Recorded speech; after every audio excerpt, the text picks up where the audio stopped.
relationship with diverse subjects. அதை நம்ம பார்த்தோம், இது பார்த்ததான் ஒவ்வொன்றா நான் சொல்லிடுறேன் என்னென்னு.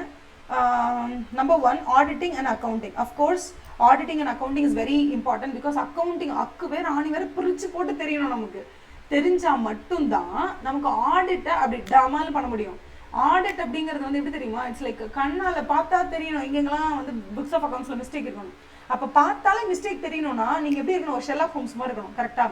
அப்போ ஷெர்லாக் ஹோம்ஸ் எப்படி வந்து கிரைம் எல்லாம் டிடெக்ட் பண்ண வரோ, இல்லை வந்து ஜேம்ஸ் பாண்ட்லாம் எப்படி இருப்பாங்களோ, அந்த மாதிரி நம்ம வந்து பயங்கர மூலக்காரங்களாக இருக்கணும். நமக்கு அவ்வளோ எக்ஸ்பீரியன்ஸும் எக்ஸ்பர்டீஸும் இருக்கணும். So an auditor is an expert in audit and accounting. ஓகேவா? இது ஞாபகம் வச்சுக்கோங்க. An auditor is an expert in accounting and auditing.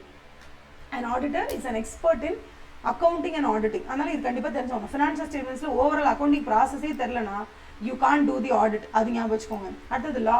Of course தெரியணும்ல, கம்பெனி ஆக்ட் 2013 அதான லா. அது தெரியாமல் எப்படி நம்ம வந்து இப்போ whether financial statements prepared as per the applicable FRF அதெல்லாம் ஒன்றுமே பண்ண முடியாது. ஃபினான்ஷியல் ரிப்போர்ட்டிங் ஃப்ரேம்வொர்க்னால இது லா அண்ட் ரெகுலேட்டரி பாடிஸ் நமக்கு கொடுக்குற ப்ரொவிஷன்ஸ் தான். அதுவே உங்களுக்கு தெரியலனா எப்படி பண்ணுவீங்க? So you should have a good knowledge of business laws. அதுக்கடுத்தது auditing and economics. Economics is my favourite subject. That is where I started my career. Okay, நான் வந்து பயங்கரமாக எக்கனாமிக்ஸ் பைத்தியம். இப்போ கூட நான் எக்கனாமிக்ஸ் பைத்தியம் தான். பட் ஸ்டில் நான் வந்து இப்போ வந்து ஆடிட்டில் மூழ்கி போயிட்டேன். பட் ஏதாவது ஒரு பாயிண்ட்ல நான் எக்கனாமிக்ஸ் வெளில வந்துடுவேன் அந்த மாதிரி. ஓகேவா? ஸோ எக்கனாமிக்ஸ் வந்து இட்ஸ் மை ஃபேவரட் பேப்பர். அது வந்து அவ்வளோ விஷயம் தெரிஞ்சுக்கலாம். ஜியோ பாலிட்டிக்ஸ் பற்றி பேசலாம், என்ன சொல்கிறது, குளோபல் பவர் ஷிஃப்டிங்கை பற்றி பேசலாம், இந்தியன் எக்கனாமிக்ஸ் பற்றி பேசலாம், தமிழ்நாடை பற்றி பேசலாம், எதை பற்றி வேணாலும் எடுத்து பேசலாம். சூப்பராக இருக்கும். அது நான் அன்றைக்கி உங்களுக்கு சொன்னேன் தெரியுமா? உங்களுக்கு சொன்னேன்னா யாரும் சொன்னது தெரியும், உங்களுக்கு தான் சொன்னேன்னு நினைக்கிறேன். இந்தியா வர்சஸ் சைனா, அதில் க்ரோத் ரேட் எல்லாம் பற்றி சொன்னேன். இல்லை ஃபைனல் சொன்னேன்னு நினைக்கிறேன். சரி, ஓகே. ஆக்சுவலாக வந்து நிறைய விஷயங்களுக்கு ஒரு பாப்புலேஷன் தியரி கூட how it will affect the growth of the கண்ட்ரின்றதுலாம் நிறைய இருக்குது. நான் அப்புறமா உங்களுக்கு ஒரு டைம் கிடைக்கும் போது சைனா பற்றி சொல்கிறேன், எனக்கு ஞாபகப்படுத்துங்க. அப்புறமா நம்ம ஃப்ரீயாக இருக்கும்போது எனக்கு சொல்லுங்கள், மேடம் சைனாவுடைய ஒன் சைல்டு பாலிசி பற்றி எனக்கு சொல்லுங்கள், எப்போயாவது போர் அடிக்கும் போது சொல்லுங்கள், நான் வந்து இதை பற்றி உங்களுக்கு எக்ஸ்பிளைன் பண்ணுறேன். ஏன்னா அப்போ உங்களுக்கு தெரியும் how economics can shape the future of a கண்ட்ரின்றது தெரியும். ஒரு சும்மா நீங்கள் ஒரு பாப்புலேஷன் பாலிசி, இப்போ இந்தியாவில் வந்து 2 சைல்டு பாலிசி எடுத்தாங்க 1990s. 1966 ஃபேமிலி பிளானிங் வந்துருச்சு. ஃபேமிலி பிளானிங் பாலிசி ப்ரமோட் பண்ண ஆரம்பிச்சாங்க. பட் 1990s வந்து கம்ப்ளீட்டாக தமிழ்நாடு, கர்நாடகா, கேரளா, ஆந்திரா எல்லாமே அந்த நாம் இருவர் நமக்கு இருவர் இம்ப்ளிமெண்ட்டே பண்ணிட்டாங்க. இன்னமும் பீகாரில் நாம் இருவர் நமக்கு 10 பேர் அப்படின்னு சொல்லிட்டு ப்ரொசீட் பண்ணிட்டு தான் இருக்காங்க. ஸோ இந்தியா ஃபுல்லாக 2 in 1, அதாவது நாம் இருவர் நமக்கு இருவர் பாலிசி வந்து லைக் இம்ப்ளிமெண்ட் பண்ணாலும், தட் இஸ் ப்ரொமோட் பண்ணாலும் சதர்ன் ஸ்டேட்ஸ் ஈஸியாக அதை வந்து அக்செப்ட் பண்ணிட்டு மூவ் ஆன் பண்ணிட்டாங்க. நார்தர்ன், ஈஸ்டர்ன், வெஸ்டர்ன் ஸ்டேட்ஸ்லாம் அடி ரைட்டு லெஃப்ட் ஸ்ட்ரைட்டு எல்லா இடத்துலையுமே வந்து பாப்புலேஷன் இன்க்ரீஸ் பண்ணிட்டே தான் இருக்காங்க. ஸோ இது வந்து நம்ம சைனாவோட இதோட கம்பேர் பண்ணி ஒரு விஷயத்தை நம்ம படிப்போம். ஓகேவா? நான் அது அப்புறமா உங்களுக்கு சொல்லித்தரேன். பட் இப்போதைக்கு பேசிக்காக தெரிஞ்சுக்கோங்க. ஒரு சைனீஸ் எக்கனாமிக்ஸ் தெரியணும், இந்தியன் எக்கனாமிக்ஸ் தெரியணும், இந்தியாவில் என்ன மாதிரி ப்ராடக்ட்ஸை லான்ச் பண்ணால் அது செம ப்ராஃபிட்டாக போகும்னு தெரியணும். இதெல்லாம் தெரிஞ்சு ஒரு பிஸ்னஸை லான்ச் பண்ணணும். ஒரு பிஸ்னஸ்னுடைய நேச்சரை தெரிஞ்சுக்கணும். எதை பற்றி தெரிஞ்சுக்கனாலும் உங்களுக்கு economics is very very very very important. Probably எப்படி வந்து இதனால் ஐயோ மேடம் எனக்கு ஆடிட்டிங்கே புரியல அப்படின்றதாங்களோ அந்த மாதிரி மேடம் எக்கனாமிக்ஸை பார்த்தாலே தூக்கம் வரும் மேடம் அப்படின்னு சொல்கிறதுக்கு காரணம் எக்கனாமிக்ஸ் இன்னும் அந்த அளவுக்கு வந்து வைப்ரண்ட்டாக யாரும் எடுக்கலையோ அப்படின்னு எடுத்தோம் அந்த மாதிரி. ஸோ எக்கனாமிக் என்வாயன்மெண்ட் வந்து it's very very very very important அப்படின்றது தெரிஞ்சுக்கோங்க. இப்போதைக்கு அதை தெரிஞ்சுக்கோங்க. அப்புறமா நான் உங்களுக்கு எக்கனாமிக்ஸ் பற்றி சொல்லித்தரேன். ஓகே? அதே மாதிரி ஆடிட்டிங் அண்ட் பிஹேவியரல் சயின்ஸ். ஆமாம்ல, நம்ம டீல் பண்ண போகிறலாம் என்டிட்டி தான். என்டிட்டிங்கிறது என்ன உயிருள்ள ஒரு பொருளாக இல்லை. என்டிட்டினா அந்த என்டிட்டி கன்சிஸ்ட் ஆஃப் 2000 லேபரர்ஸு, அதுக்கப்புறம் அங்கே இருக்கக்கூடிய ஒரு 400 ஆஃபீஸ் எம்ப்ளாயீஸு, அப்புறம் ஒரு 10 போர்டு மெம்பர்ஸு, அங்கே இருக்க MD/CEO, இவங்களாம் தான் அந்த என்டிட்டி.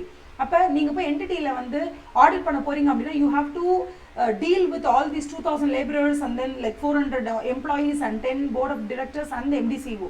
இவங்க எல்லாரும் கூட நீங்கள் இன்ட்ராக்ட் பண்ணி தான் நீங்கள் அங்கேருந்து அந்த ஆடிட் எவிடன்ஸே கலெக்ட் பண்ண போகிறீங்கன்னும் போது அப்போ கண்டிப்பாக ஒரு ஆடிட்டருக்கு பிஹேவியரல் சயின்ஸை பற்றி கண்டிப்பாக தெரிஞ்சுக்கணும் அப்படின்னு சொல்கிறாங்க. அதே மாதிரி statistics and mathematics is very important. For example 100ல் ஒரு 40% ஆஃப் த சாம்பிள் எடுத்து நம்ம வந்து செக் பண்ண போகிறோம்னா அந்த 100 டிரான்சாக்ஷனில் எந்த 40 டிரான்சாக்ஷனை செக் பண்ணால் நமக்கு நிறைய சான்சஸ் இருக்குது மிஸ்டேட்மெண்ட் இருக்கா இல்லையான்னு கண்டுபிடிக்க நமக்கு எப்போ அதிக சான்ஸ் இருக்கும். ஏன்னா அந்த அவுட் ஆஃப் 100 டிரான்சாக்ஷன் நீங்கள் யோசிச்சு பாருங்க. ஒரு ஆடிட்டர் உள்ள போகிறார் போகும்போது எப்போ பார்த்தா என்ன பண்ணுறாருன்னா அவுட் ஆஃப் 100 டிரான்சாக்ஷன் 2, 4, 6, 7 ஈவன் நம்பரில் இருக்கிறதா ஒரு 50 டிரான்சாக்ஷன் எடுக்கிறாருன்னு வச்சுக்கோங்க. அடுத்த வாட்டி போகும்போதும் மேனேஜ்மெண்ட் தெரிஞ்சிடும் இவர் தானே, இவருக்கு ஈவன் நம்பர் தான் பிடிக்கும், 2, 4, 6, 8 தான் எடுப்பார். ஸோ நீ ஃப்ராட் டிரான்சாக்ஷன் எல்லாத்தையும் 1, 3, 5, 7 போட்டு அவர் செக்கே பண்ண மாட்டார். அப்படின்னு நீங்கள் பண்ணுற ஆடிட்டை உங்களுக்கு முன்னாடி என்கிட்ட என்ன பண்ணிடுவாங்க, கணிச்சிருவாங்க. கணிச்சிங்கன்னா நீங்கள் காலி. அதனால ஒரு ஆடிட்டர் எந்த மெத்தடை ஃபாலோ பண்ணி அந்த 40 டிரான்சாக்ஷன் அவுட் ஆஃப் அந்த 100 டிரான்சாக்ஷன்ஸை சூஸ் பண்ண போறாருன்றது அங்கே இருக்கக்கூடிய என்டிட்டிக்கு ஒரு புதிராக இருக்கணும். அப்பதான் அந்த ஆடிட்டினுடைய சாம்பிள் வந்து எடுக்கும் போது அவங்க பண்ற மிஸ்டேக்லாம் அங்கங்க மாட்டோம். So statistics is very important because அதுதான் நம்ம சாம்பிளிங் டெக்னிக்ஸ் எல்லாம் படிப்போம். Mathematics of course is very important because it's all financial number crunching, audit, accounting ஃபுல்லாகவே. ஓகே, அடுத்தது நெக்ஸ்ட் ஒன் என்ன சொல்றாங்க, data processing is also very important. Data processing ஏன் புரிஞ்சுக்கணும் அப்படின்னா, imagine there is a company and there are 2000 employees. அந்த 2000 employees காலைல 9 o'clock குள்ள ஆஃபீஸ் வரணும். முன்னாடிலாம் எப்படி இருக்கணும், ஆஃபீஸ்க்கு 2000 மெம்பர்ஸ் உள்ள வரும்போது கேட் இருக்கும், பெரிய கேட் இருக்கும். கேட்டுக்குள்ள நுழைஞ்சிட்டாங்கன்னா 9 மணிக்குள்ள கேட்டுக்குள்ள நுழையணும், இல்லைன்னா கேட்டை சாத்திடுவாங்க. நம்ம ஸ்கூல்ல அப்படி தானே பண்ணுவாங்க. ஸோ ஸ்கூல் கேட்டை சாத்திடுவாங்க. கரெக்டாக 9 o'clock ஸ்கூல் கேட்டை சாத்தும் போது 9 o'clock முன்னாடி உள்ள வந்தவங்கலாம் கரெக்ட் டைம் பண்ணிட்டாங்க. கேட்டு சாத்தினப்புறம் வெளில நிற்கிறவங்க ஆன் டைமுக்கு வரலன்னு இருக்கும். இதான் பேசிக்காக நம்ம பழைய காலத்துலேருந்து நம்ம பார்த்துட்டு இருக்கிறது. ஆனால் இப்போலாம் நீங்கள் பெரிய ஐடி செக்டர் எடுத்துக்கோங்களேன், அங்கே ஒரு 50,000 பேர் வேலை பார்ப்பாங்க ஒரு பெரிய பில்டிங்கில். அங்கே எல்லாருக்கும் கேட்டை சாத்தி வைக்க முடியுமா? 9 o'clock கேட்டை சாத்து அப்படின்னா ஒரு கம்பெனிக்கு 9 o'clock ஓப்பனிங் இருக்கும், இன்னொரு கம்பெனிக்கு 10 o'clock ஓப்பனிங் டைம் இருக்கும். ஸோ நீங்கள் மெயின் டோர்லாம் சாத்தியெல்லாம் வைக்க முடியாது. அப்போ அவங்க என்ன பண்ணுவாங்கன்னா ஃபிங்கர் பிரிண்ட் வைப்பாங்க. பயோமெட்ரிக் சிஸ்டம் உள்ளே வரும்போது நீங்கள் ஃபிங்கர் பிரிண்ட்டை வைக்கணும். ஃபிங்கர் பிரிண்ட் வச்சிங்கன்னா 9 o'clock முன்னாடி ஃபிங்கர் பிரிண்ட் வச்சிட்டிங்கன்னா நீங்கள் நாட் லேட். 9 o'clock அப்புறம் வச்சிங்கன்னா லேட். இமேஜின் 2000 பேர் இருக்காங்க. நான் இது எதுக்காக சொல்கிறேன் நல்லா கவனிச்சுக்கோங்க. என்டர்பிரைஸில் டேட்டா ப்ராசஸிங், அதுக்காக நான் இந்த எக்ஸாம்பிள் சொல்கிறேன். ஸோ எல்லாரும் பயோமெட்ரிக் மிஷினில் வந்து என்ன பண்ணுறாங்க, கையை பஞ்ச் பண்ணுறாங்க. பஞ்ச் பண்ணுறாங்க இந்த சென்ஸ் போயிட்டு அந்த இடத்துல வந்து பிளேஸ் பண்ணுறாங்க. பிளேஸ் பண்ணும்போது தெரிஞ்சுது வேலை வைக்கும் போது கரெக்டாக 8:58 வரைக்கும் யாரெல்லாம் பஞ்ச் பண்ணுறாங்களோ எல்லாருக்கும் அட்டண்டன்ஸ் மார்க் ஆகிடுது. 9 மணிக்கு மேலே வரவங்க யாருமே அங்கே அட்டண்டன்ஸே மார்க் ஆகலை. இல்லைன்னா 9 மணிக்கு மேலே வச்சா அட்டண்டன்ஸ் மார்க் ஆகுவான லேட்டுன்னு வந்துடும். இப்படி இருக்குன்னு வச்சுக்கோங்களேன். 2000 எம்ப்ளாயிஸ் இருக்காங்க. நீங்கள் உங்களோட என்டையர் கம்பெனிக்கும் ஒரே ஒரு பயோமெட்ரிக் மிஷின் வச்சிங்கன்னா என்ன ஆகும்?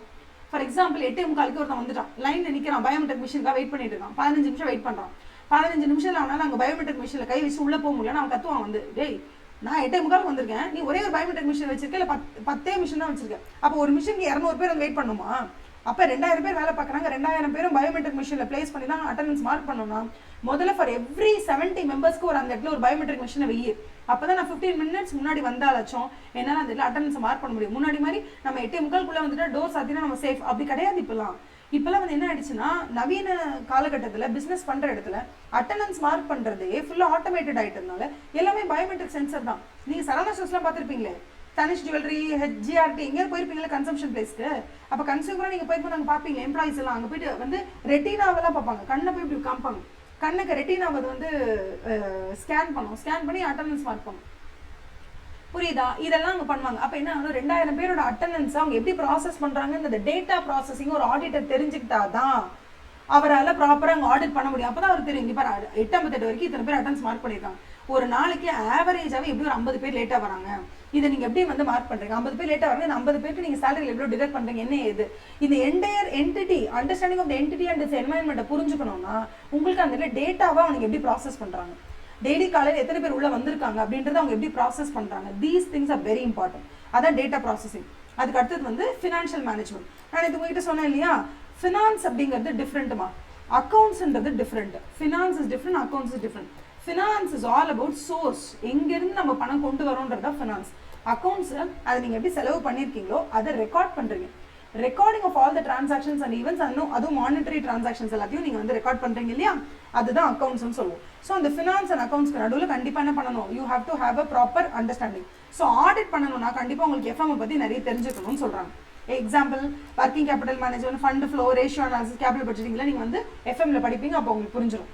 Next one auditing and production. அதுவும் ரொம்ப இம்பார்ட்டன்ட். ஏன்னா ஒரு கம்பெனி நம்ம ஆடிட் பண்ண போகிறோம்னா அவன் என்னத்தை ப்ரொடியூஸ் பண்ணுறான், எங்கே அதை வந்து அனுப்புகிறான், எங்கே எக்ஸ்போர்ட் பண்ணுறான், எந்த கண்ட்ரிக்கு எக்ஸ்போர்ட் பண்ணுறான், அங்கேருந்து வரக்கூடிய இன்ஃப்ளோ வந்து எந்த ஃபார்முலில் வருது, ரூபிள்ஸில் வருதா, இல்லை சைனீஸ் ருவானில் வருதா, அதுக்கப்புறம் வந்து இல்லை ஜாப்பனீஸ் எண்ணில் வருதா, இல்லை துபாயிலேருந்து நம்ம எக்ஸ்போர்ட் பண்ணுறது துபாயிலேருந்து திரம்ஸாக வருதா, எப்படி வருது பணம். இந்த பேசிக்கான ப்ரொடக்ஷன், அவங்களோட பிஸ்னஸ் பண்ணுற அந்த மெத்தடாலஜிஸ், இது தெரிஞ்சால் ஒரு ஆடிட்டரால் பெட்டராக ஆடிட் பண்ண முடியும். So it's always important for the auditor to have a good production knowledge. இதெல்லாம் சும்மா இதுலேருந்து பெருசாக மெயின் எக்ஸாம் கொஸ்டின் வராது. வந்தால் இந்த மொக்க கொஸ்டினை விட்டுறாதீங்க, அதனால ஒரு ரிவைஸ் பண்ணிக்கலாம். ஓகே, அடுத்தது next one objectives of audit. நான் உங்களுக்கு சொல்லியிருக்கேன், இந்த என்டையர் புக்கில் நம்ம மறுபடியும் டீல் பண்ண போகிற ஒரு விஷயம் என்னன்னா அப்ஜெக்டிவ்ஸ் ஆஃப் ஆடிட் தான். ஒரு ஆடிட்டை நம்ம ஏன் பண்ணுறோம், ஆடிட்டை நம்ம பண்ணுறோன்னா அதனுடைய கோல் என்ன, why do we do audit, what is the objective of audit, எதை அட்டைன் பண்ணுறதுக்காக நீங்கள் அந்த ஆடிட்டை பண்ணுறீங்க அப்படின்னு. இது எதில் கொடுத்துருக்காங்கன்னா எஸ்ஏ அப்படிங்கிற இடத்துல கொடுத்துருக்காங்க. இப்போ I just want to tell you one thing. இந்த விஷயத்தை நான் இப்போ சொல்கிறேன், நல்லா ஞாபகம் வச்சுக்கோங்க. It's very important. CA final போய் முடிக்கிற வரைக்கும் இம்பார்ட்டன்ட். இந்த மாதிரி நிறைய விஷயங்களை ஃபண்டமெண்டல்ஸை சொல்லி கொடுக்கணும்னு ஞாபகம் வச்சுக்கோங்க.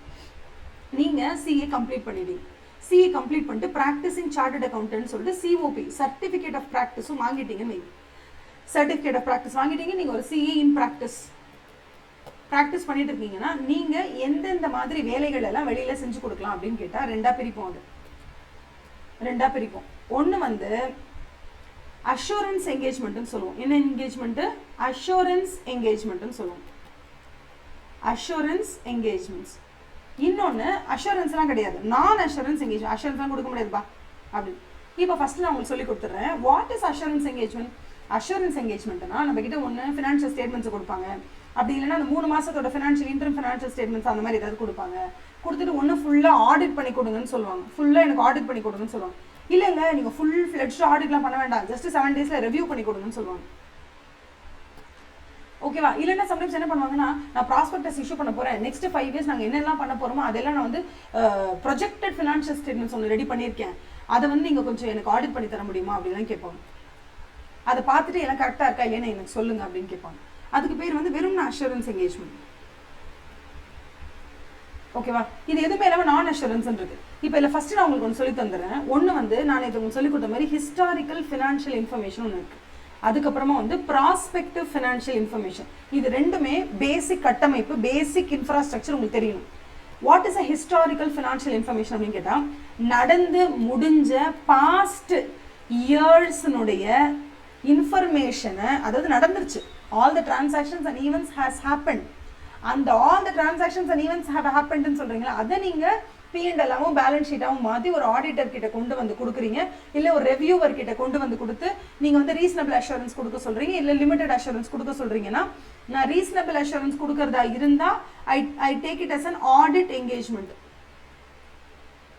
இல்லை அவங்க எனக்கு வந்து பாஸ்ட் இயரோட என்டையர் ஃபினான்ஷியல் ஸ்டேட்மெண்ட்ஸை பார்த்துட்டு ஓகே மேலாப்பில் பார்க்கும்போது எதுவும் பிரச்சனை இல்லையா, அதை மட்டும் பார்த்து சொல்லுங்க போதும் அப்படின்னு கேட்குறாங்கன்னா அப்போ நம்ம லிமிடெட் அஷூரன்ஸ் கொடுத்தா போதும். So that is called as review engagement நம்ம சொல்லுவோம். புரியுதாப்பா? ஒன்று வந்து ஆடிட் என்கேஜ்மெண்ட், இன்னொன்று ரெவ்யூ என்கேஜ்மெண்ட். இந்த ரெண்டுமே நடந்து முடிஞ்ச ஃபினான்ஷியல் இன்ஃபர்மேஷனை வச்சு நம்ம கொடுக்கக்கூடிய assurance. So to obtain reasonable assurance அப்படின்னா அது ஆடிட் என்கேஜ்மெண்ட்டுமா. அப்போ என்ன சொல்கிறாங்க, ஹிஸ்டாரிக்கல் ஃபினான்ஷியல் இன்ஃபர்மேஷன் நீங்கள் சொன்னீங்கன்னா அதில் பாஸ்ட் இயர், பாஸ்ட்னா இதுக்கப்புறம் இதுக்கு முன்னாடி நீங்கள் 24-25 ஆக்கலாம், 23-24 ஆக்கலாம், இல்லை 22-23 ஆக்கலாம், ஏதாவது ஒரு வருஷத்தை எடுத்துகிட்டு வந்து கொடுத்து நீங்கள் ஆடிட் பண்ணி கொடுங்க, ரிவ்யூ பண்ணி கொடுங்க அப்படின்னு கேட்டாங்கன்னா நீங்கள் பண்ணி கொடுப்பீங்க. ஆடிட் அப்படிங்கிறது ரீசனபிள் அஷூரன்ஸ். இன்டெப்த் 60 நாள் டைம் எடுத்து நிறைய ஆடிட் ப்ரொசீஜர்ஸ் அப்ளை பண்ணி you to make sure you have to obtain a reasonable assurance that the financial statements taken as a whole are free from material misstatement whether due to fraud or error, thereby enabling the auditor to express an opinion on whether the financial statements are prepared in all material respects in accordance with standards on auditing. இது சொல்றது தான் audit. Review எப்படி இருக்கும்? Review வந்து to obtain limited assurance that the financial statements taken as a whole எப்படி இருக்கும்? On the face of it, we don't come across any situation where material misstatement has been found, or I did not have any cause to believe that there was some material misstatement. Material misstatement இருக்கும்னு எனக்கு தோணல, அந்த மாதிரி சிச்சுவேஷனை நான் come across பண்ணல அப்படின்னு சொன்னா அது ரெவ்யூ என்கேஜ்மெண்ட். இந்த இடத்துல ஆடிட் என்கேஜ்மெண்ட் பொறுத்த வரைக்கும் நான் பார்த்துட்டேன்ப்பா, இந்த ஃபினான்ஷியல் ஸ்டேட்மெண்ட்ஸ் மேலே எந்த ஒரு பூச்சியும் இல்லை, எல்லா பூச்சியும் இல்லை, எந்த பூச்சியுமே இல்லை, பூச்சியே இல்லை, நான் பார்த்துட்டேன், ஃபுல்லாக சுற்றி வர நான் பார்த்துட்டேன், என்னால் கன்ஃபார்மாக சொல்ல முடியும் பூச்சி இல்லைன்னு. பட் ஏதாவது எக்கு தப்பா அங்கே ஒன்று ரெண்டு இருக்கலாம், பிகாஸ் நான் ஆடிட் பண்ணுறேன், சர்டிஃபிகேட் கொடுக்கல, 100% ஆடிட் தான் பண்ணுறேன்னு சொல்லுவான். இந்த இடத்துல ரிவ்யூவில் என்ன சொல்லுவாங்கன்னா, நான் உள்ள பார்த்துட்டு பூச்சி இருக்க மாதிரி எனக்கு ஒன்றும் தெரியல, பட் பூச்சி இருக்கலாம், பூச்சி இருக்க மாதிரி தெரியல, மேஜராக மேலோட்டமாக பார்க்கும்போது பூச்சி இல்லை அப்படின்னு சொன்னால் அது ரிவ்யூ. நான் நல்லா சுற்றி முட்டி நல்லா பார்த்துட்டேன், பூச்சி இருக்க வாய்ப்பே இல்லை, பட் உள்ளே இருக்கலாம், இருந்தால் என்ன கொத்தம் சொல்லாது, இது ஆடிட் தான் சொல்லணும். இருக்காது, பட் இருக்கிறதுக்கு வாய்ப்பு ரொம்ப கம்மி, பட் இருக்கலாம். ஐ நாட் சே 100% ஷுவர் சொல்லலை. ஸோ இதுக்கு பேர் வந்து என்னன்னா ரீசனபிள் அஷூரன்ஸ். சரியாமா? Reasonable assurance. ரெவ்யூவை பொறுத்த வரைக்கும் அவங்க என்ன பண்ணுவாங்கன்னா லிமிடெட் அஷூரன்ஸ் கொடுப்பாங்க. இதுதான் இருக்கிறது. Reasonable assurance is the highest level of assurance. Limited அஷூரன்ஸாக இருக்கலாம், இல்லை மாடரேட் அஷூரன்ஸ், இல்லை அதை விட லோ லெவல் ஆஃப் அஷூரன்ஸ் எல்லாமே ரீசனபிளை விட கம்மி லெவல் ஆஃப் அஷூரன்ஸ் தான். ஸோ கண்டிப்பாக ஆடிட்டை விட ரிவ்யூ வந்து கொஞ்சம் கம்மி லெவல் ஆஃப் அஷூரன்ஸ் தான். ஆனால் இது ஒரு அழகான விஷயம் என்னன்னா, ஹிஸ்டாரிக்கல் ஃபினான்ஷியல் ஸ்டேட்மெண்ட்ஸின் மீது ஒரு ஆடிட்டர் வந்து ரிப்போர்ட் கொடுக்கணும் அப்படின்னா 2 ரிப்போர்ட் தான் கொடுக்க முடியும். ஹிஸ்டாரிக்கல் ஃபினான்ஷியல் இன்ஃபர்மேஷன் ஒன்று ஆடிட்டர், அப்படி இல்லைன்னா ரெவ்யூ, இது 2 மட்டும் தான் கொடுக்க முடியும். நீங்கள் ஆடிட் பண்ணும்போது நீங்கள் என்ன ஃபாலோ பண்ணணும்னா ஸ்டாண்டர்ட்ஸ் ஆன் ஆடிட்டிங் ஃபாலோ பண்ணணுமா? என்ன ஃபாலோ பண்ணணும்? ஸ்டாண்டர்ட்ஸ் ஆன் ஆடிட்டிங்கை ஃபாலோ பண்ணணும். நீங்கள் ரெவ்யூ என்கேஜ்மெண்ட்ஸ் அக்செப்ட் பண்ணுறீங்கன்னா you have to follow standards on review engagements. Standards on review என்கேஜ்மெண்ட்ஸை நீங்கள் ஃபாலோ பண்ணணும். For example standards on review engagement 2400, அதுக்கப்புறம் 2410 இருக்கு. அதே மாதிரி ஸ்டாண்டர்ட்ஸ் ஆன் ஆடிட்டிங் எடுத்தீங்கன்னா எஸ்ஏ 200ல ஆரம்பிச்சு எஸ்ஏ 800 வரைக்கும் ஏகப்பட்ட எஸ்ஏ இருக்கு. ஓகேவா? அதுக்கு அடுத்த கேட்டகரி என்ன வராங்கன்னா, சரி ஓகே ஆல்ரெடி நடந்து முடிஞ்ச விஷயத்தை ஆடிட் பண்றதுக்கு 2 இருக்கு, ஆடிட் ஒன்று ரிவ்யூ ஒன்று இருக்குப்பா. இனிமே நடக்க போற விஷயம், அதாவது ப்ராஸ்பெக்டிவ், இனிமே தான் நடக்க போகுது, அதாவது அடுத்த 5 வருஷத்துக்கு இந்த பிசினஸ்ல நாங்கள் இவ்வளோ ப்ராஃபிட் பண்ணுவோம்னு சொல்லிட்டு ப்ராஸ்பெக்டிவா ஒரு ஃபினான்ஷியல் ஸ்டேட்மெண்ட்ஸ் ரெடி பண்ணியிருக்காங்க. ஏன்னா எங்க பேங்க் கிட்ட லோன் வாங்கணும். பேங்க் என்ன கேக்குதுன்னா, சரி ஓகே நான் உங்களுக்கு லோன் கொடுக்குறேன், ஆனா அடுத்த 5 வருஷம் எவ்வளவு ப்ராஃபிட் சம்பாதிப்பேன்னு எனக்கு ஒரு ப்ரொஜெக்டட் ஃபினான்ஷியல் ஸ்டேட்மெண்ட்ஸ் எடுத்துட்டு சொல்லுவோம். அப்ப அந்த கம்பெனி என்ன பண்ணிருப்பாங்க, கம்பெனியோ இல்லை மேனேஜ்மெண்ட்டோ ப்ரொஜெக்டட் ஃபினான்ஷியல் ஸ்டேட்மெண்ட்ஸ் ப்ரிப்பேர் பண்ணிருப்பாங்கம்மா. அந்த ப்ரொஜெக்டட் ஃபினான்ஷியல் ஸ்டேட்மெண்ட்ஸ் உங்ககிட்ட கொண்டு வரும்போது நீங்க எப்படி அதை ஆடிட் பண்ணுவீங்க அப்படின்னு கேட்பாங்க.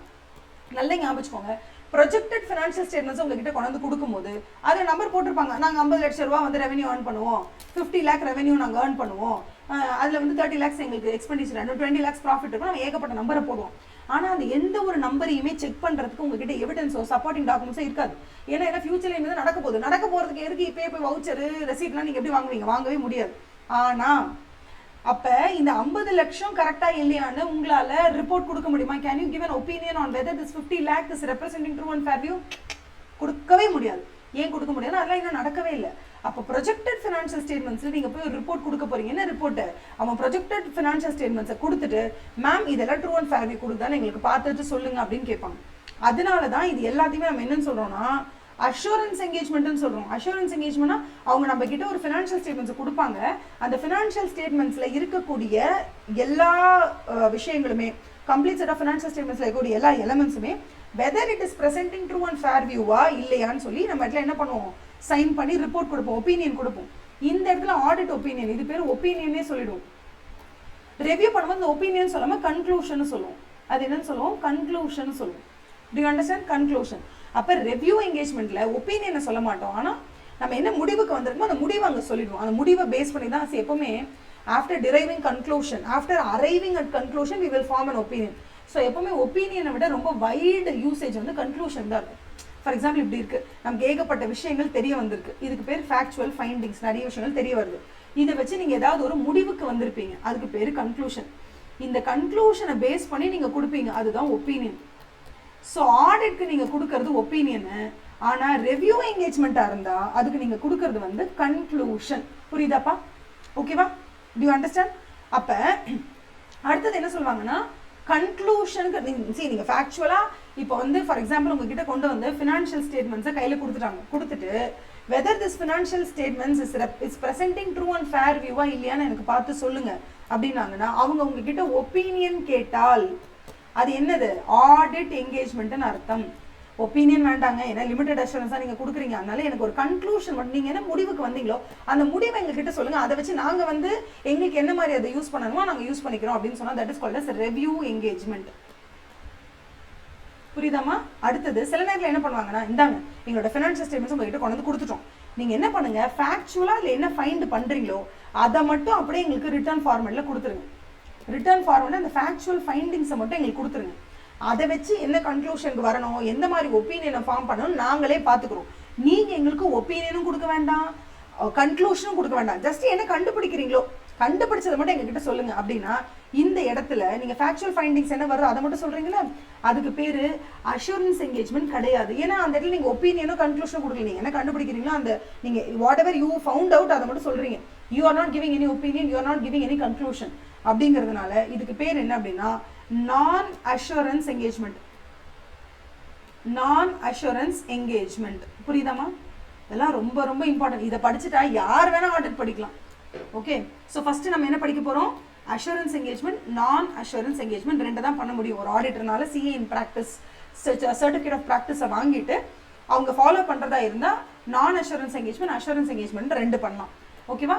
அந்த அஷூரன்ஸ் என்கேஜ்மெண்ட்ல இப்போ நீங்க ரெண்டா பிரிக்க போறீங்க. ஒன்னு ஹிஸ்டாரிக்கல் ஃபினான்ஷியல் இன்ஃபர்மேஷனுக்கு என்னென்ன அஷூரன்ஸ் என்கேஜ்மெண்ட், அதுக்கப்புறம் ப்ராஸ்பெக்டிவ் ஃபினான்ஷியல் இன்ஃபர்மேஷனுக்கு என்னென்ன அஷூரன்ஸ் என்கேஜ்மெண்ட் பார்க்க போறீங்க.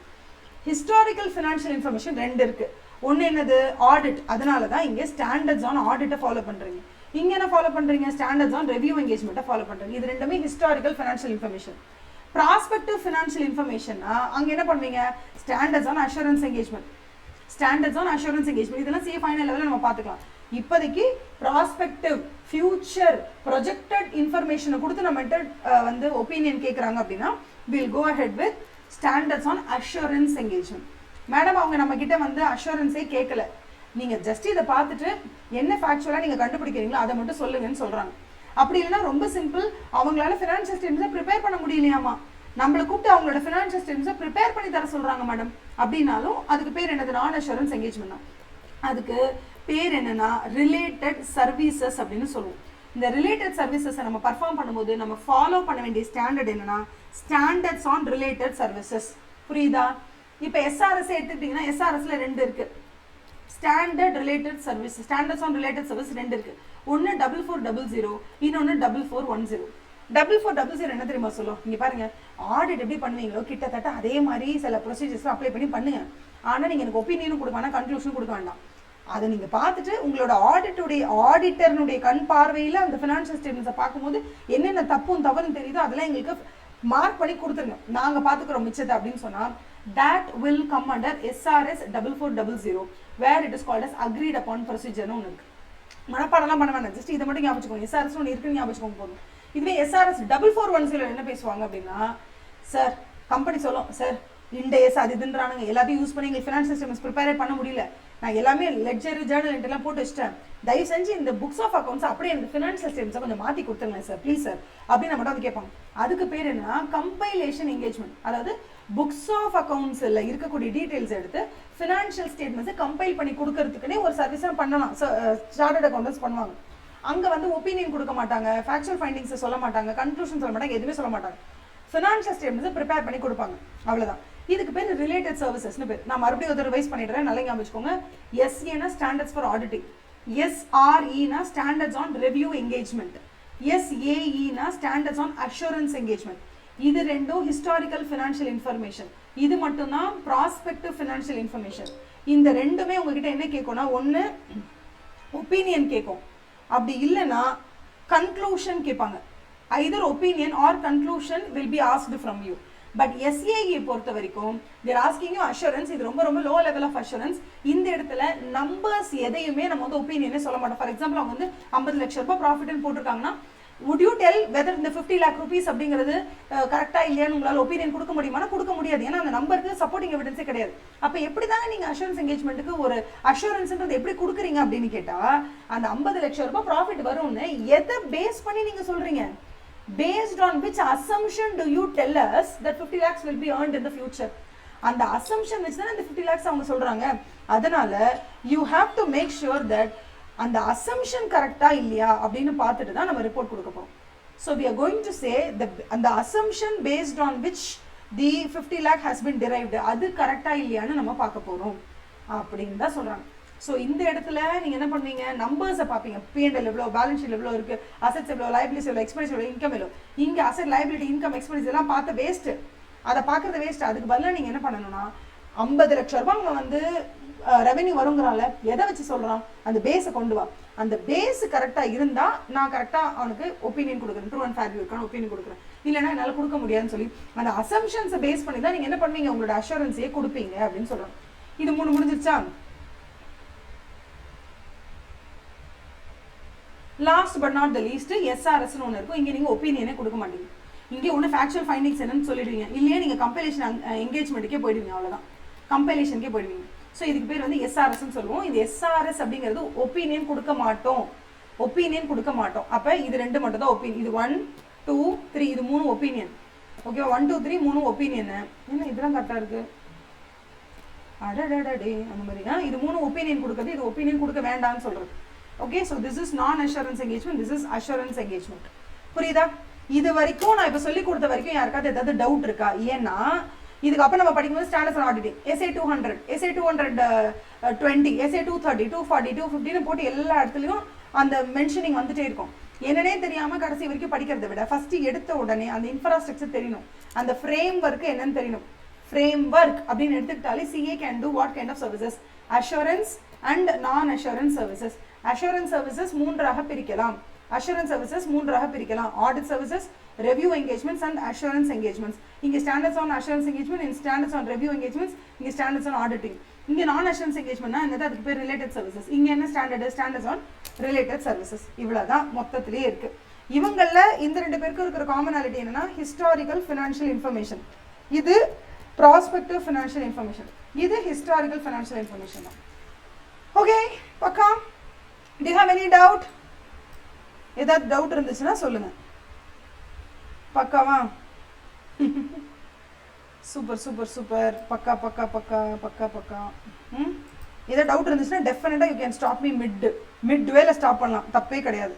ஏன்னா நானுமே வந்து 100% எப்படி சொன்னால் புரியுன்றதை பேஸ் பண்ணி தான் சொல்வேன். பட் ஸ்டில் யாராக இருந்தாலும் மிஸ்டேக் நடக்குது, நார்மல் தான். ஸோ ஏதாவது உங்களுக்கு மிஸ் ஆயிடுச்சுன்னா நீங்கள் திருப்பி கேட்கலாம். இப்போ உங்களுக்கு எஸ்ஏனா என்ன தெரிஞ்சிச்சா? இது என்ன நான் சொன்னேன் இல்லையா, எஸ்ஏ 200 படின்றானுங்களே. இப்போ எஸ்ஏனா என்ன, ஸ்டாண்டர்ட்ஸ் ஆன் ஆடிட்டிங். ஆடிட் பண்ண போகும்போது நீங்கள் ஆடிட் பண்ண போகும்போது you have to give reasonable assurance. அந்த இடத்துல நீங்கள் வந்து ஒப்பீனியன் கொடுக்கணும். ஒப்பீனியன் கொடுக்கறதுக்கு நீங்கள் பேசிக்காக நிறைய ஸ்டாண்டர்ட்ஸ் ஆன் ஆடிட்டிங் ஃபாலோ பண்ணணும். அதில் முதல் ஸ்டாண்டர்டே ஃபஸ்ட்டு ஸ்டாண்டர்ட் பிள்ளையார் சொல்லி எஸ்ஏ 200 தான். அந்த எஸ்ஏ 200 பேர் என்ன, overall objectives of the independent auditor. Overall objectives of the independent auditor and the conduct of an audit in accordance with the standards on auditing. என்ன சொல்றாங்க, overall objectives of the independent auditor and the conduct of an audit in accordance with standards on auditing. Independent ஆடிட்டர்னாலே என்னன்னு தெரியுமா, statutory auditor அர்த்தம் தான். Independent auditor statutory auditor, வருஷத்தோட எண்டில் வந்து ஸ்டாச்சுட்டரி ஆடிட் பண்ண வரவர் அவர் தான். So overall objectives of the statutory auditor and conduct of an audit in accordance with standards on auditing. அவங்க எந்த ஆடிட்டர் பண்ணாலும் ஸ்டாண்டர்ட்ஸ் ஆன் ஆடிட்டிங் படி தான் அதை பண்ணணும் அப்படின்னு சொல்கிறது தான் எஸ்ஏ 200. இதெல்லாம் அப்ஜெக்டிவ்ஸ்ன்றது 2 பாயிண்ட் இருக்குது. ஒன்று, you have to obtain reasonable assurance. You have to obtain reasonable assurance and you have to report and to communicate. இந்த 3 தான் கீவேர்டு என்ன கேட்டால். You have to obtain reasonable assurance, அப்புறம் டு ரிப்போர்ட் அண்ட் கம்யூனிகேட். இந்த 3 வந்து keywords மாதிரி எழுதி வச்சுக்கோங்க. ஆனால் ஃபர்ஸ்ட் பேராகிராஃப் வந்து பைபிள் மாதிரி படிச்சு வச்சோம். என்னன்னா, to obtain reasonable assurance whether the financial statements taken as a whole are free from material misstatement, whether due to fraud or error, thereby enabling the auditor to express an opinion on whether the financial statements are prepared in all material respects in accordance with applicable FRF, in accordance with applicable FRF, in accordance with applicable FRF, and to report and to communicate. Okay, and to report on the financial statements and to communicate as required by the standards on auditing in accordance with the auditor's findings. அவ்வளோதான். ஓகேவா? இதை நான் ஒரு சொல்லட்டுமா? என் கூடவே சேர்ந்து சொல்ல try பண்ணுங்க. புக்கை பார்த்து அப்படி படிக்க ட்ரை பண்ணுங்க. 4 வாட்டி படிச்சா 5ஆவது வாட்டி டமாலும் வரப்போகுது. ஓகேவா? என்ன கம்பசூத்திரமா, அதெல்லாம் ஒன்றும் கிடையாது. சின்ன வயசுலேருந்து கந்த சஷ்டி கவசத்தை வீட்டில் அம்மா காலை போட்டுகிட்டே இருப்பாங்க. நான் மனப்பாடம் பண்ணதே இல்லை கந்த சஷ்டி கவசம். ஓகேவா? நான் வந்து ஒரு பெரிய அப்படியே வந்து பக்திமான்லாம் கிடையாது. ஆனால் நான் வந்து ஏத்திஸ்ட்டும் கிடையாது. ஆனாலும் எனக்கு கந்த சஷ்டி கவசம் அப்படியே மனப்பாடமாக தெரியும். ஆனால் தனியாக பாட சொன்னீங்கன்னா கொஞ்சம் பயந்துருவேன். பட் பாட்டு பாடும்போது கூடவே சேர்ந்து ஃபுல்லாக பாடி முடிச்சிடுவேன். அது ஏன் அப்படி வருது? ஏன்னா நம்ம சின்ன வயசுலேருந்தே ஒரு 1க்கு 10 வாட்டி 15 வாட்டி அதை கேட்டு பழகிடுச்சு. அர்த்தமே புரியாத கந்த சஷ்டி கவசமே நமக்கு புரியுதுன்னா, அர்த்தம் புரிஞ்சு படிக்கிற இந்த 4 வாட்டி கேட்டால் ஆட்டோமேட்டிக்காக வரப்போகுது. அதனால ஒரு ப்ராப்ளமே கிடையாது. எனக்கு தெரிஞ்ச எக்ஸாம்பிள் நான் சொன்னேன். நீங்கள் உங்களோட ரிலீஜனுக்கு ஏற்ற மாதிரி அதை வந்து கொஞ்சம் அப்படி கொஞ்சம் மாற்றிக்கோங்க. பிகாஸ் நீங்கள் சின்ன வயசுலேருந்து ஏதாவது ஒரு பாட்டு கேட்டிருப்பீங்க வீட்டில், அந்த சாமி பாட்டு வந்து உங்களுக்கு ஈஸியாக வந்துடும்ல. அதுதான் நான்லாம் வந்து ஃபுல்லாக கிறிஸ்டின் ஸ்கூலில் தான் படித்தேன். ஸோ எனக்கு வந்து சில பாட்டெலாம் இன்னமும் ரொம்ப பிடிக்கும்.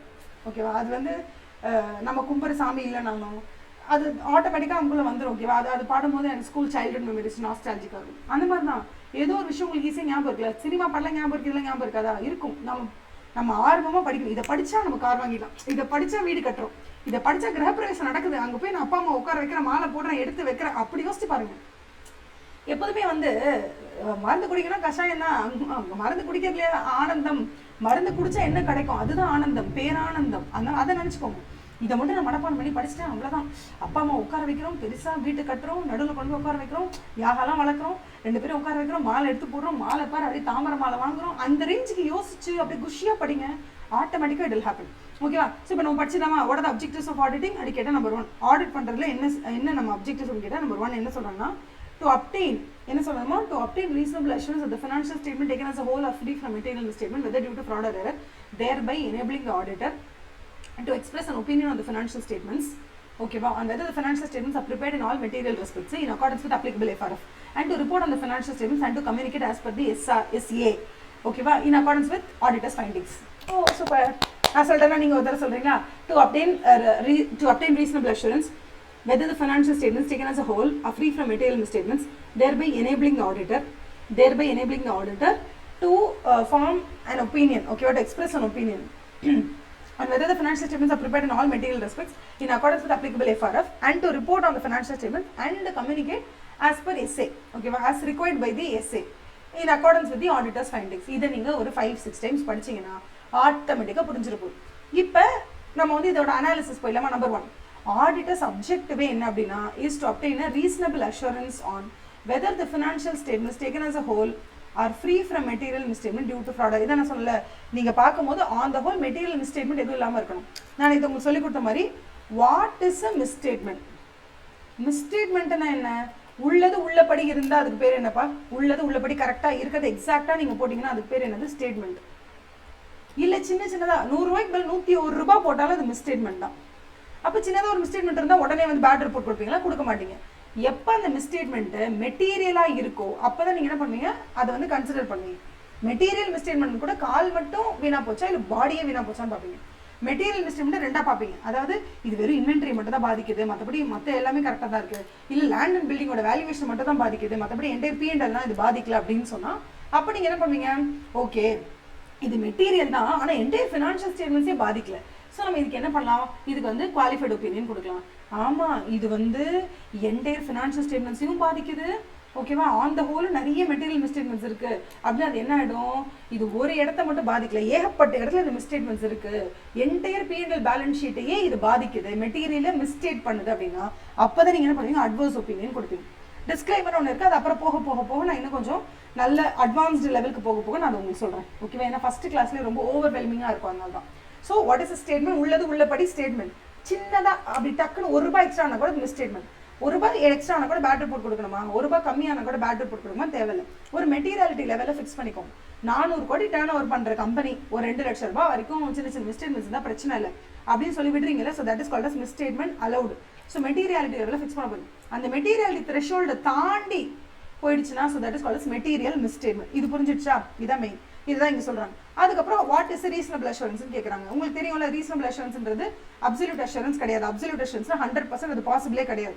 ரீசனபிள் அஷூரன்ஸ் தான் பாசிபிள். இன்னொன்று நீங்கள் புரிஞ்சு படிது, ரீசனபிள் அஷூரன்ஸ்ன்றது கேரண்டி கிடையாது. Reasonable assurance is not absolute guarantee, reasonable assurance is not absolute assurance, reasonable assurance is not 100% guarantee, எதுவுமே கிடையாது. இருந்தாலும் நீங்கள் ஒன்று புரிஞ்சுக்கணும், அஷூரன்ஸ் என்கேஜ்மெண்ட்னு வரும்போது ஹையஸ்ட் லெவல் ஆஃப் அஷூரன்ஸ் அப்படிங்கிறதே என்னது? ஹையஸ்ட் லெவல் ஆஃப் அஷூரன்ஸ் என்னதுன்னா ரீசனபிள் அஷூரன்ஸ் தான். ஆனால் இந்த reasonable assurance is not a complete 100% absolute assurance கிடையாது, பட் அது ஒரு ஹை லெவல் ஆஃப் அஷூரன்ஸ் அப்படின்னு சொல்கிறாங்க. அதே மாதிரி என்ன சொல்கிறாங்கன்னா, எப்போ ஒரு ஆடிட்டர் ஆடிட்டை கேரி அவுட் பண்ணாலும் அவர் ஸ்டாண்டர்ட்ஸ் ஆன் ஆடிட்டிங்கை ஃபாலோ பண்ணி தான் பண்ணணும் அப்படின்னு சொல்கிறாங்க. ப்ளஸ் அவரோட professional competency, skills, professional scepticism, ஓகேவா, ப்ரொஃபஷனல் எக்ஸ்பீரியன்ஸ் இதெல்லாம் வச்சு அவர் பண்ணுவார். Do you understand? எப்போதுமே ஆடிட் பண்ணும்போது அவர் ஆடிட் எவிடன்ஸை அப்டெயின் பண்ணுவார். என்ன பண்ணுவார்? ஆடிட் எவிடன்ஸை அப்டெயின் பண்ணி எவாலுவேட் பண்ணுவார். இந்த ரெண்டுமே கீவேர்ட் ஞாபகம் வச்சுக்கோங்க. Obtaining audit evidence, receiving audit evidence சொல்லக்கூடாது, getting the audit evidence from the என்டிட்டின்னு சொல்லக்கூடாது, அப்டெய்னிங் தி ஆடிட் எவிடன்ஸ் சொல்லணும். இனிமே வாங்குறது எல்லாம் அப்டெயின் அப்டெயின் அப்டெயின் அப்டெயின் தான். இனிமே receiving, getting it, receiving it from them அப்படின்னு பேசக்கூடாது. இனிமே ஆடிட் எவிடன்ஸ் அப்படின்னா அப்டெய்னிங் தி ஆடிட் எவிடன்ஸ், இதுதான் ஆடிட்டோட terminology. Obtaining the audit evidence and checking இட்னு இல்லை, எவாலுவேட்டிங் இட். அதை எவாலுவேட் பண்ணுறீங்களா? ஓகேவா? Obtaining the audit evidence and evaluate பண்ணணும். அது எப்படி பண்ணணும்? As per the standards on auditing பண்ணி பண்ணணும். அதை மாதிரி பண்ணும்போது நீங்கள் ஒரு முடிவுக்கு வருவீங்க. அதுக்கு பேர் என்னன்னா டிராயிங் அ கன்க்ளூஷன். என்னமா? Drawing a conclusion. கன்க்ளூஷன்னு அரைவ் பண்ணுறது. You're arriving at a conclusion. Arriving at a conclusion அப்படி இல்லைன்னா drawing a conclusion. Arriving at a conclusion or drawing a conclusion சொல்லுவோம். அந்த கன்க்ளூஷன் வந்துருச்சுன்னா அந்த கன்க்ளூஷன்லேருந்து நீங்கள் என்ன பண்ணுவீங்க? You will express the opinion. அதுக்கு என்ன சொல்கிறாங்க பாருங்க, on the basis of that conclusions are drawn and opinion is formed. அப்போ ஒப்பீனியன் அப்படின்றது என்ன சொல்ல போகிறோம்? Opinion is formed. இது எல்லாமே keyword. Opinion is formed. Opinion is கிவன்னு சொல்லக்கூடாது. நான் ஒப்பீனியன் கொடுத்தேன், ஐ கேவ் த ஒப்பீனியன் அப்படி இல்லை. Formation of opinion. கன்க்ளூஷன் என்னது? arriving at a conclusion or drawing a conclusion based on which the opinion is formed. Deriving the conclusion or arriving at a conclusion or drawing the conclusion based on which opinion is formed. இதெல்லாமே keywords. அடுத்தது வந்து இதெல்லாமே நீங்கள் கொடுத்தீங்கன்னா கண்டிப்பாக இதெல்லாம் நீங்கள் கரெக்டாக ஆடிட் பண்ணும்போது you will end up with a high level of assurance which is called as reasonable assurance but not absolute assurance. absolute assurance கிடையாதுன்னு சொல்லிட்டோம். அடுத்தது மிஸ்டேட்மெண்ட்ஸ்னா என்ன? மிஸ்டேட்மெண்ட்ஸ்னா உள்ளது உள்ளபடி இல்லாமல் ஏதாவது மாற்றிச்சுன்னா அது மிஸ்டேட்மெண்ட் தான். ஸோ மிஸ்டேட்மெண்ட்ஸ் அப்படிங்கிறது எப்படி நடக்கலாம்? டியூ டு ஃப்ராடாலும் நடக்கலாம், இல்லை எரராலும் நடக்கலாம், இல்லை ரெண்டுத்தினாலையுமே கூட நடக்கலாம். ஆனால் ஒரு மிஸ்டேட்மெண்ட் எரர்னால நடந்துச்சுன்னா கூட ஈஸியாக கண்டுபிடிச்சிடலாம். ஏன்னா ஒரு தோடு கீழே விழுது, டக்குன்னு கீழே விழுது, அன்இன்டென்ஷனாக கீழே வந்துச்சு, ஈஸியாக நீங்கள் கண்டுபிடிச்சிடலாம். உங்கள் அம்மா உன் தோடு எடுத்து மறைச்சி வச்சிட்டாங்க, நீ கண்டுபிடிக்க முடியுமா? முடியாதுல்ல. அப்போ ஒருத்தர் திட்டமிட்டு இன்டென்ஷனலாக அதை பிளான் பண்ணி சொஃபிஸ்டிகேட்டடாக ஒரு விஷயத்தை உங்ககிட்ட மறைக்கணும்னு நினச்சிட்டாங்கன்னா உங்களால் கண்டுபிடிக்கிறது கஷ்டம் ஆஸ் அன் ஆடிட்டராக. If an entity is fraudulently financially reporting, if the entity is doing a fraudulent activity, அங்கே இருக்க எம்ப்ளாயிஸ் ஏதோ ஒரு fraudulent activity பண்ணுறாங்கன்னா அதை கண்டுபிடிக்கிறது ரொம்ப கஷ்டம். ஆனால் அதுவே ஒரு மிஸ்டேக்னால 40,000 4 லட்சம் போட்டாங்கன்னா அதை கண்டுபிடிக்கிறது ஈஸி. பிகாஸ் அதை மறைக்கணும்னு அவங்க ட்ரை பண்ண மாட்டாங்களே, அது எரர் தானே. So misstatements can happen due to misstatements அப்படிங்கிறது 2 வகையில் நடக்கலாம். ஒன்று பிகாஸ் ஆஃப் எரர் நடக்கலாம், இன்னொன்று it can happen because of fraud. எரர்னால நடக்கிறத ஈஸியாக you can find it out.